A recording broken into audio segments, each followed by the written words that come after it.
खेसारी भैया के एगो रंगदारी सॉन्ग गइल बा। रोशन रोही और नीलम गिरी वीडियो में तीनों लोग मिल के काम कइले बा। जो ना एल्बम के नाम रखल गइल बा कि केस तेरी रानी लड़ेगी। भैया केस कहाँ लड़ावत खेसारी भैया, हम तू लोग वीडियो के बताई। एगो तीर बा, डबल निशाना बा खेसारी भैया के, आ निशाना कहाँ लगेले बा सब चीज़ विस्तार से बतावे की कोशिश करब। पर छोटा सा वीडियो पूरा देख लिया। अगर चैनल पर नया बड़ा ना तो फटाफट चैनल का सब्सक्राइब, वीडियो का लाइक कर लिया। अगर फेसबुक पर देखो तो फॉलो जरूर कर लिया, ताकि ऐसा नहीं महाराज वीडियो तू लोग का कभी मिस मत होके। फटाफट फॉलो करा। चल हम बताओ तो ज़्यादा टाइम ना ले। खेसारी भैया के गाना केस तेरी रानी लड़ेगी, पब्लिक इतना प्यार मिलता ना, इतना लोग प्यार दे रहा बा गाना पर कि भैया एकदम गाना एकदम ट्रेंडिंग में वायरल चल रहा बा। तो खेसारी भैया गाना ऐसे भी वायरल चलेला, वही ट्रेंडिंग स्टार उनका के नामे देवल गई बा, हिट मशीन।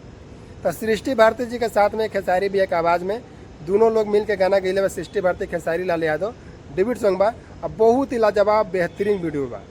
तू लोग नईखा सुन ले, नईखा देख ले, महाराज फटाफट डिस्कशन में जाना हो कोई जिगवा दिले बनने के जाकर सुन सकता, देख सकता ना, तो यूट्यूब पर जाकर सर्च करके देख सकता। हम तू लोग बतावत हैं कि खेसारी भैया के निशाना कहाँ बा।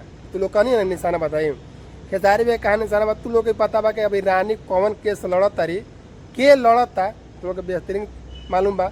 हमारा उतना बतावे की जरूरत नहीं है, तू लोग समझदार बड़ा, समझ जी। हाँ, लेकिन एक चीज बताओ दे, खेसारी भैया के गाना बहुत ही लोग के इतना प्यार दे रहा बा। इतना काहे प्यार के दे रहा बा। अखिलेश कश्यप जी के गाना लिखल है, जानता है ना, अब विकी रॉक के म्यूजिक देवला, तो बहुत प्यार देले बा दोनों लोग। आ गाना के बात करो बहुत ही बेहतरीन गाना बा। वीडियो के बात करो वीडियो भी बहुत बेहतरीन बनावल गइल बा। लेकिन केस के लड़ रहा बा, गाना के माध्यम से खेसारी भैया बतैले बड़न। गाना आयल तो बा रंगदारी, लेकिन केस लड़ावल जाता कहाँ पे केस लोग लड़ रहा बा। तू लोग बिल्कुल समझदार बड़ा, हमारे पब्लिक, हमारे सब्सक्राइबर, हमारे फॉलोअर, तू लोग समझ सकता। कमेंट बॉक्स में भी बता दिया जरूर तू लोग। तू लोग बताओ तानी कि खेसारी भैया के जितना ही फैन बड़े वीडियो के दबा के शेयर करा, वहाँ तक वीडियो ये पहुँचावा ना महाराज, जहाँ तक हमारा इशारा जाता है वहाँ तक पहुँचा दा। खेसारी भैया गाना तुम लोग कैसा लग रहा बा कमेंट बॉक्स में बता दा। आ केस कहाँ लड़ रहा बारे लोग, आ गाना ई रंगदारी है कि इशारा वहाँ पर बा, जरूर बताइए।